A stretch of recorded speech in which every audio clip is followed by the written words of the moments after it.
Bonsoir à tous. Et avant que nous commencions cette histoire, je vous demande une chose très simple. Dites-nous dans les commentaires de quelle ville vous nous écoutez en ce moment. C'est toujours fascinant de savoir jusqu'où nos récits voyagent et à quelles heures de la nuit ou du jour ils résonnent dans vos maisons. Alors, partagez votre ville et laissez cette histoire s'entrelacer avec la vôtre.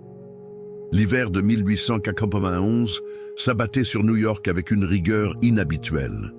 Les rues pavées de la 5e avenue résonnaient sous le claquement des sabots des chevaux et le grincement des roues de fiacre, tandis qu'un manteau de neige recouvrait la ville d'une blancheur trompeusement pure. Au milieu de cette opulence naissante se dressait une demeure que les passants observaient toujours avec une pointe de curiosité mêlée de crainte, la maison de la Croix, récemment achevée, symbole d'une fortune bâtie sur le fer et les navires transatlantiques. C'est à l'entrée de cette maison, par un matin glacé de janvier, qu'Isabelle Fournier posa pour la première fois le pied. Elle n'avait que 29 ans, mais déjà le regard d'une femme qui avait étudié plus que la plupart des hommes de son époque.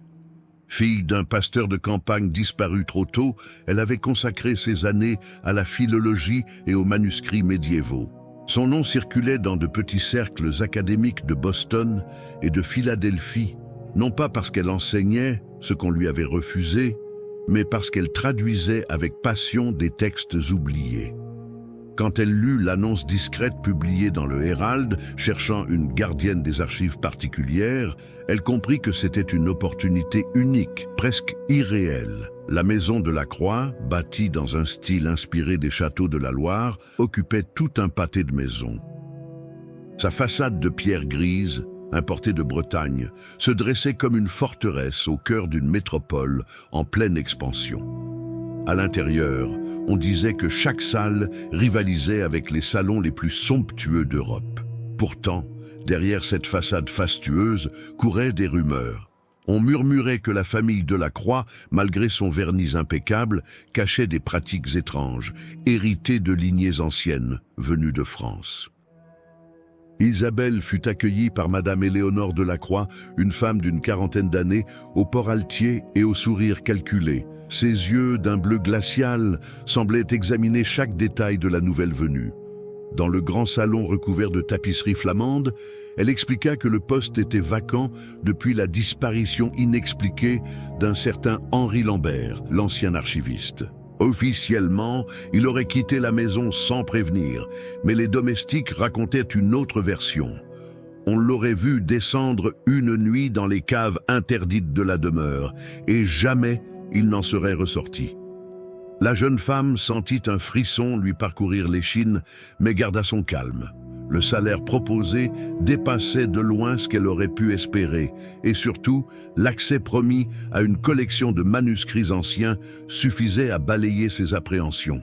Elle accepta sans hésiter, ignorant encore que cette décision scellerait son destin. Dès les premiers jours, Isabelle fut frappée par la démesure de la bibliothèque principale. Des galeries de chênes sombres s'élevaient jusqu'à un plafond peint de fresques célestes. Plus de 60 000 volumes, soigneusement alignés, formaient un labyrinthe de savoir. Mais ce n'était qu'une partie de l'ensemble. Il existait, expliqua Madame de la Croix, une section particulière, accessible uniquement avec une clé en bronze massif. Ces archives renfermaient, selon ses mots, des textes fragiles et singuliers que peu d'esprits sauraient comprendre sans se troubler. Le soir même, alors qu'Isabelle s'installait dans sa chambre du 3e étage, elle entendit au loin des murmures étouffés. Elle crut d'abord à des prières des domestiques, mais la régularité des sons ressemblait davantage à des chants rituels. Elle se rappela alors les rumeurs de la ville, et malgré sa raison, une inquiétude subtile commença à s'installer. Le lendemain, on lui remit la clé de bronze. Le métal était lourd, couvert de motifs anciens qu'elle ne reconnut pas. Son cœur battait fort lorsqu'elle descendit le long corridor faiblement éclairé, menant à la porte interdite. Quand elle fit tourner la clé, le mécanisme cliqueta avec une lenteur sinistre, comme si la serrure résistait depuis des décennies. Derrière la porte, l'air avait une odeur particulière, un mélange de parchemin moisi, d'encens et d'une douceur entêtante qu'elle ne sut identifier. Des étagères d'ébène regorgeaient de volumes reliés de cuir, certains ornés de symboles étranges. Sur une table reposaient des objets qui n'avaient rien d'académique. Des coupes d'argent, des pierres gravées et des instruments dont elle préféra ignorer l'usage. Isabelle savait que sa vie venait de basculer. Chaque fibre de son être lui criait de s'éloigner, mais sa curiosité scientifique l'enchaînait déjà à cette salle, et dans un carnet posé à moitié ouvert, elle remarqua des notes manuscrites. La signature au bas d'une page lui glaça le sang. Henri Lambert. Ótimo, então, vou seguir com o bloco 2, em francês. Milmot, mantendo a narrativa interconectada. Neste bloco vou aprofundar o mistério, revelar as primeiras descobertas estranhas de Isabelle e, no final, inserir uma chamada criativa em francês, pedindo inscrição no canal Plus, interação com a história, mas sem ser aquele pedido comum e chato. Bloco 2. Isabelle resta figée devant le carnet entrouvert. Les lettres étaient tracées d'une main nerveuse, parfois à moitié effacées par l'humidité, mais suffisamment lisibles pour révéler un désespoir croissant. Je crois avoir compris ce que cache cette maison. Les dates se répètent, toujours autour des solstices. Ils ne savent pas encore que j'ai découvert la vérité. Je dois prévenir quelqu'un avant qu'il ne soit trop tard. Ces mots résonnèrent dans l'esprit de la jeune femme comme une alarme invisible. Lambert, l'archiviste disparu, avait laissé ici le témoignage de ses derniers instants de lucidité. Elle tourna les pages avec une avidité mêlée de crainte. Les fragments parlaient d'un cercle de minuit, de réunions secrètes dans les caves et de noms de familles prestigieuses associés à des symboles qu'elle avait vus gravés sur certains volumes anciens. Le soir même, au dîner des Delacroix, l'atmosphère lui parut différente. Dans la salle illuminée par des lustres de cristal, des invités élégants discutaient de bourses, de navires et d'expéditions outre-Atlantique. Mais Isabelle, attentive, remarqua des regards furtifs échangés entre trois hommes assis près de Monsieur Delacroix. Tous portaient une bague identique, un cercle doré entourant une étoile à 8 branches. Elle frissonna en se souvenant d'avoir vu ce motif dans les marges d'un manuscrit latin datant du XIVe siècle. Les jours suivants, elle se plongea dans l'exploration méthodique des archives spéciales. Chaque volume semblait cacher un indice, des traités d'astrologie arabe, des grimoires d'alchimistes florentins, des correspondances de nobles français évoquant des offrandes faites aux équinoxes. Plus elle lisait, plus la réalité s'imprégnait d'un parfum inquiétant. Ces textes n'étaient pas seulement des vestiges du passé. Ils étaient utilisés, interprétés et appliqués encore dans cette maison. Une nuit, incapable de trouver le sommeil, Isabelle entendit à nouveau les chants qui montaient des profondeurs du sous-sol. Cette fois, elle se leva, enroula une écharpe autour de ses épaules et descendit discrètement par l'escalier de service. Les couloirs de pierre exhalaient un froid humide. Elle suivit la lueur vacillante de lampes à huile jusqu'à une porte entr'ouverte. À travers la fente, elle aperçut des silhouettes vêtues de manteaux sombres, réunies autour d'un cercle tracé au sol. Leurs voix s'élevaient en cadence, scandant des mots qu'elle ne comprenait pas. Au centre, sur un autel de pierre, brûlait un encens dont l'odeur était la même que celle de la salle des archives. Le cœur battant, elle recula avant que la porte ne grince. Dans sa fuite, elle heurta presque une servante qui portait des draps. La jeune fille, aux traits irlandais, la fixa un instant comme si elle comprenait son trouble. Mais au lieu de poser une question, elle posa un doigt sur ses lèvres, signe de silence. Puis elle s'éloigna rapidement dans l'obscurité. Cette complicité muette troubla Isabelle. Était-elle la seule à voir ce qui se tramait, ou bien d'autres employés savaient, mais préféraient se taire par peur? Le lendemain, elle chercha du regard la servante rousse parmi le personnel, mais on lui répondit qu'aucune jeune femme de ce genre ne travaillait dans la maison. C'est à ce moment qu'Isabelle comprit que la maison de la Croix avait ses propres règles, ses propres fantômes, et qu'elle venait d'entrer dans un labyrinthe où la vérité coûtait plus cher que l'ignorance. Avant de poursuivre plus loin dans cette histoire, je voudrais vous inviter à faire 2 choses simples mais précieuses pour nous. Abonnez-vous à cette chaîne, afin que ces récits puissent continuer à vous parvenir comme des fragments d'un journal secret qu'on ne doit jamais perdre. Et surtout, écrivez dans les commentaires ce que vous auriez fait à la place d'Isabelle. Auriez-vous fui immédiatement en dénonçant ce que vous aviez vu, ou bien seriez-vous resté happé par la curiosité et le mystère? Les jours s'écoulèrent, mais pour Isabelle, le temps semblait se dilater, chaque heure pesant d'un poids d'angoisse. Elle s'efforçait d'accomplir ses tâches dans la bibliothèque, mais chaque volume qu'elle ouvrait dévoilait des fragments de vérité dérangeantes. Ce qui devait être un travail de catalogage se transformait en une enquête silencieuse, où chaque mot ancien semblait murmurer des avertissements. Un matin de février, alors qu'elle classait un lot de parchemins italiens, un visiteur inattendu franchit le seuil de la bibliothèque. C'était Julien Moreau, un cousin éloigné des Delacroix, présenté comme un jeune historien revenu d'Europe. Son allure distinguée contrastait avec son regard inquiet, presque fiévreux. Il s'approcha d'Isabelle et, d'une voix basse, lui demanda « Vous avez trouvé les notes de Lambert, n'est-ce pas ?» Surprise, elle chercha ses mots, mais son silence fut une réponse suffisante. Julien referma aussitôt la porte derrière lui. « Je vous en prie, soyez prudente, vous ne comprenez pas encore ce qui se joue ici. Ce que vous avez lu n'est qu'une surface. Le cercle agit depuis des générations. Ceux qui découvrent trop disparaissent, ou pire. » Ces paroles firent naître un tourbillon de questions, mais déjà il se détourna, comme si le simple fait de lui avoir parlé l'exposait à un danger.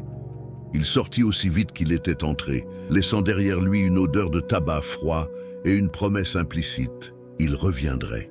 La nuit suivante, Isabelle ne put s'empêcher de descendre une nouvelle fois dans le couloir menant aux caves. Mais cette fois, la porte qu'elle avait trouvée entr'ouverte était fermée à double tour. Sur le bois, elle distingua une marque fraîche, gravée récemment, un cercle entourant une étoile. Elle reconnut aussitôt l'emblème des bagues qu'arboraient les invités de Delacroix. Au petit déjeuner, elle osa une remarque à Madame Éléonore sur l'ancien archiviste disparu. Un silence pesant tomba sur la table. Monsieur Delacroix leva lentement les yeux de son journal et dit d'un ton tranchant « Ici, mademoiselle Fournier, nous parlons de l'avenir, jamais du passé. J'espère que vous saurez respecter cette règle. » Le reste du repas se déroula dans une tension glaciale. Dans les jours qui suivirent, Isabelle remarqua que plusieurs domestiques avaient soudainement quitté la maison. On lui dit qu'ils étaient retournés dans leur village. Mais aucune lettre d'adieu n'avait été laissée, aucun bagage emporté. Elle croisa parfois le regard apeuré d'une lingère, d'un valet, d'un cuisinier. Puis, le lendemain, il n'était plus là. Julien reparut à la bibliothèque un soir, quand la maison s'assoupissait. Cette fois, il posa sur la table un dossier jauni. Ceci appartenait à mon grand-oncle. Il y a dedans la liste de 12 familles, toutes liées par un serment ancien. Vous comprendrez alors que les Delacroix ne sont pas seuls. Isabelle ouvrit le dossier, les mains tremblantes. Les noms alignés étaient ceux des dynasties les plus influentes de New York, des Astor au Livingston. Chaque nom était accompagné de dates et de symboles. Au bas de la page, une phrase en latin « Lux per sanguinem renovatur ». La lumière se régénère par le sang. Ces mots la firent reculer. Elle sentit la bibliothèque entière se resserrer sur elle, comme si les murs eux-mêmes chuchotaient leur complicité. Était-elle prête à continuer, à plonger encore plus profond, ou devait-elle fuir, tant qu'il en était temps? Mais au fond d'elle, elle savait déjà la réponse. Sa curiosité, sa soif de vérité l'empêcheraient de tourner le dos à ce mystère. Et cette décision, elle le pressentait, pourrait bien lui coûter plus que la vie. La tempête de neige qui s'abattit sur New York cette semaine-là enferma la maison Delacroix dans un silence presque surnaturel. Les rues, d'ordinaire pleines de calèches, étaient désertes, et le vent hurlait contre les vitraux comme une plainte d'outre-tombe. Isabelle, confinée à ses travaux dans la bibliothèque, sentit que l'isolement accentuait la densité de chaque ombre, la résonance de chaque craquement du bois. C'est durant ces jours d'enfermement qu'elle fit une découverte capitale. En feuilletant un atlas du XVIIe siècle, elle remarqua une feuille intercalée, beaucoup plus récente. portant des annotations en français moderne. L'écriture, nerveuse et presque griffonnée, n'était pas la sienne, ni celle de Lambert. Elle y lut une succession de dates, toutes proches des solstices ou équinoxes, et à côté de chacune, un symbole identique, le cercle doré et son étoile. Mais ce qui glaça son sang fut la dernière note, prévue pour le 21 mars, à peine quelques semaines plus tard. Elle comprit alors que ce calendrier n'était pas un vestige ancien, mais un agenda vivant, une planification en cours. La nuit, elle entendit de nouveau ces chants souterrains. Cette fois, elle décida de les suivre jusqu'au bout. Munie d'une bougie, elle se glissa hors de sa chambre et emprunta l'escalier interdit qui descendait sous la maison. Le froid y était mordant, chargé d'une humidité qui collait aux murs de pierre. Après plusieurs couloirs, elle tomba sur une lourde porte de fer. Contrairement à la précédente, celle-ci n'était pas verrouillée. Elle la poussa avec peine et une odeur insoutenable l'envahit. Un mélange d'encens, de cire et d'autres choses métalliques qu'elle identifia malgré elle. La pièce était circulaire, éclairée par des chandeliers aux flammes vacillantes. Au centre, un autel de pierre noire portait des traces sombres incrustées dans la matière. Autour, des symboles étaient gravés directement dans le sol, reliés par des lignes de cuivre brillant. Mais ce qui la fit chanceler, ce fut la présence d'objets éparpillés. Un collier de perles cassées, une chaussure d'enfant, un mouchoir brodé aux initiales HL. Elle reconnut aussitôt ces lettres. Henri Lambert. Le cœur battant, elle se précipita vers une armoire dissimulée derrière une tenture. Elle l'ouvrit et découvrit des registres soigneusement rangés. Chaque volume correspondait à une année et portait un sceau identique. Elle en ouvrit un au hasard. À l'intérieur, des noms, des descriptions brèves et à côté, la mention « offrande accomplie ». La dernière page datait de décembre passé. Le nom inscrit était celui d'une domestique qu'Isabelle avait effectivement connue à son arrivée, mais dont personne ne parlait plus désormais. Un craquement retentit derrière elle. Elle referma brusquement le registre et souffla la bougie, se cachant dans l'ombre. Une lueur de lampe à huile s'approchait dans le couloir. Des pas résonnèrent sur la pierre, lents et assurés. Elle reconnut la silhouette imposante de Monsieur Delacroix. Il entra dans la salle, posa la lampe sur l'autel, puis, d'une voix grave, prononça quelques mots dans une langue qu'elle ne comprit pas. Ensuite, il s'agenouilla, ferma les yeux et resta immobile un long moment. Isabelle, pétrifiée, retint sa respiration jusqu'à ce qu'il reparte, laissant derrière lui la lueur mourante de la lampe. De retour dans sa chambre, elle passa la nuit entière à réfléchir. Chaque pièce s'imbriquait désormais dans un puzzle terrifiant. Le cercle n'était pas une légende. Les Delacroix en faisaient partie, et les disparitions n'étaient pas des coïncidences. Mais pourquoi ces rituels? Quelle force croyait-il invoquer? Et surtout, qui serait la prochaine victime? Julien revint le lendemain, l'air plus nerveux que jamais. « Vous êtes descendu, n'est-ce pas ?» dit-il à voix basse. « Vous avez vu ce que peu ont survécu à contempler. »« Expliquez-moi, » exigea Isabelle. Que signifie ce cercle? Pourquoi ces sacrifices? Julien baissa les yeux. Ce n'est pas seulement une croyance, c'est un pacte. Chaque génération renouvelle l'alliance. Leur fortune, leur influence, leur pouvoir, tout cela repose sur ce sang versé. Et maintenant que vous savez, vous êtes déjà trop impliqués. Les paroles résonnèrent comme une condamnation. Isabelle comprit qu'il n'y aurait pas de retour possible. Le 21 mars approchait, et avec lui, le prochain rituel. Et si rien ne changeait, elle savait qu'elle risquait d'être la suivante sur cette liste macabre. Les jours précédant l'équinoxe furent marqués par une agitation subtile mais palpable dans la demeure Delacroix. Les domestiques semblaient plus silencieux que jamais, leurs regards fuyants croisaient à peine celui d'Isabelle. Même Lambert, autrefois si bavard, avait cessé toute remarque légère. L'air entier vibrait d'une tension invisible, comme si les murs eux-mêmes attendaient l'inévitable. Isabelle, pour sa part, se sentait prise dans un étau, Chaque fois qu'elle passait devant un miroir, elle avait l'impression que son reflet l'observait avec un léger décalage, comme si une autre version d'elle-même, prisonnière d'un autre monde, cherchait à l'avertir. Le souvenir de la salle souterraine la hantait jour et nuit. Elle revoyait sans cesse les objets abandonnés, ces témoignages muets de vie fauchée trop tôt. Et parmi eux, le collier de perles brisé qu'elle aurait juré avoir vu autour du cou d'une visiteuse mondaine quelques semaines plus tôt. Était-ce possible que même les invités de la haute société ne soient pas épargnés par ces rituels? Une soirée, alors qu'elle s'apprêtait à rejoindre sa chambre, Julien l'attendait dans le couloir. Il la saisit par le bras avec une urgence désespérée. « Mademoiselle, vous devez partir. Ce n'est plus une question de curiosité ou de bravoure. Le 21 mars approche et le cercle a besoin d'une offrande. Cette année, c'est vous qu'ils ont choisi. » Le sang d'Isabelle se glaça. Elle voulut protester, mais Julien continua d'une voix brisée. « J'ai vu la liste, votre nom y figure. » La révélation la frappa de plein fouet.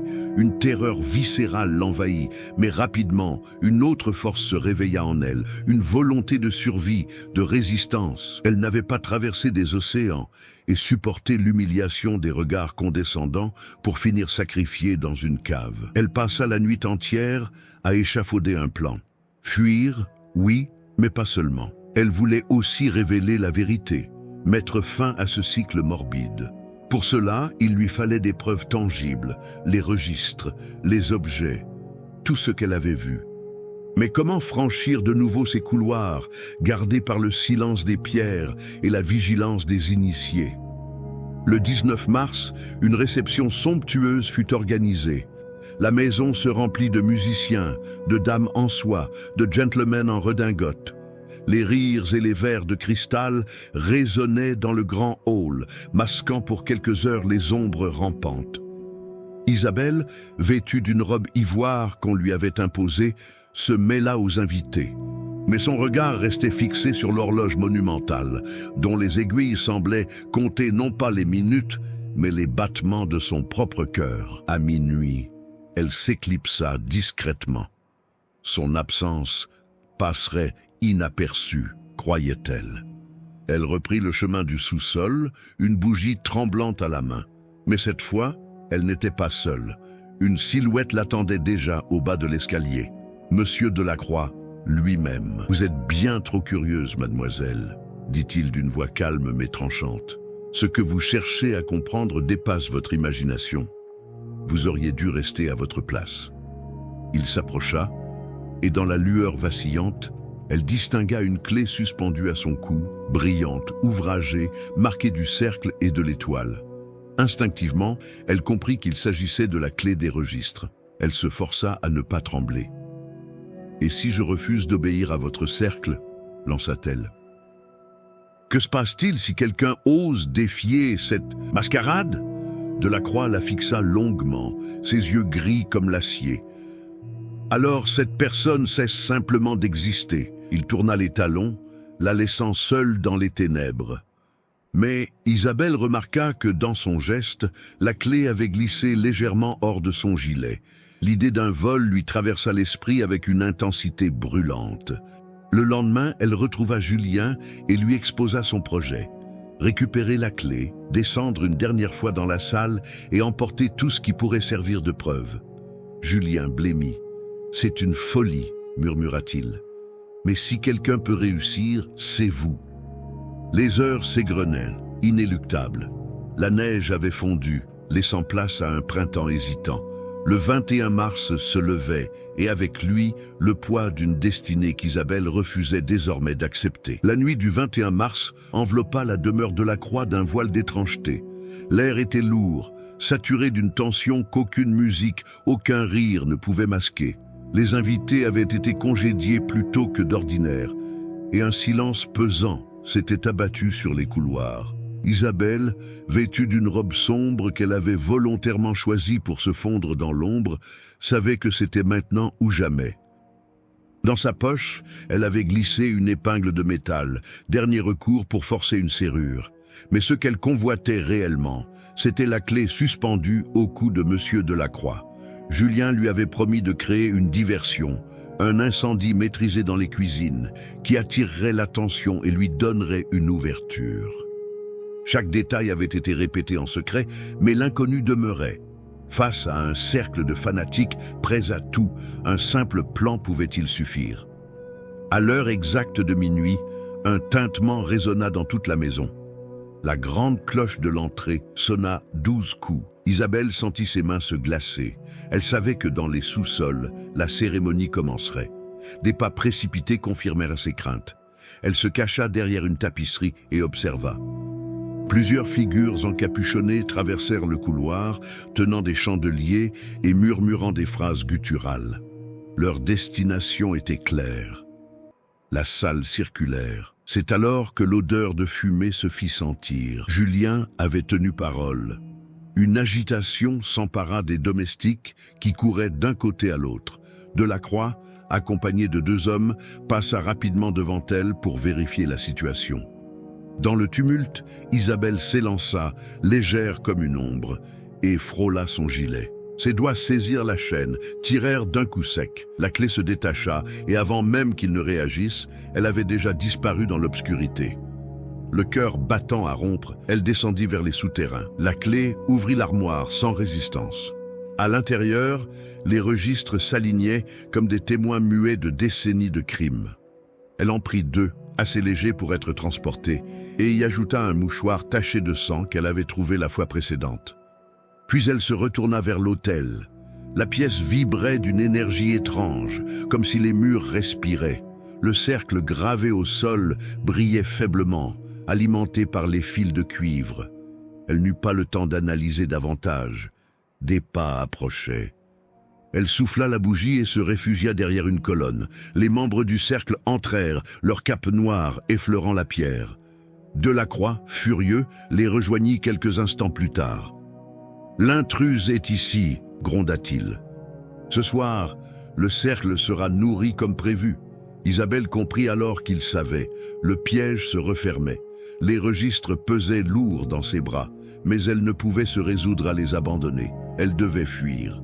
Elle jeta un regard vers une petite ouverture dans la paroi, une sorte de conduit qui menait vers les caves à vin. Julien lui en avait parlé, mais elle n'y était jamais entrée. Rassemblant son courage, elle se glissa discrètement vers l'ouverture, profitant d'un instant où les chants reprenaient et couvraient ses mouvements.